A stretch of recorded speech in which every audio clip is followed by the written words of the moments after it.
5 বছর থেকে বাড়িতে সরস্বতী পুজো হয়, আর এই প্রথমবার তোমাদের সাথে ভিডিও শেয়ার করছি, তাও আবার এতদিন পরে। ভাবা যায়?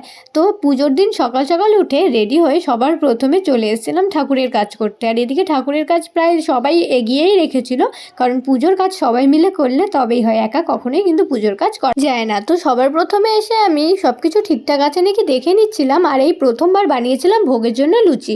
এখানে তো পুজো শুরু হয়ে গেছিলো, আর অজয় কিন্তু এখানে যজ্ঞের জন্য বসে আছে। আর আমাদের বাড়িতে সকল ছাত্রছাত্রীদের নিয়ে পুজো কিন্তু বেশ আনন্দ করেই কাটে। আর শুধু ছাত্রছাত্রীদের নয়, সকলের কিন্তু আমাদের বাড়িতে নিমন্ত্রণ থাকে। সবাই চাইলে আমাদের বাড়িতে পুজোতে আসতে পারে।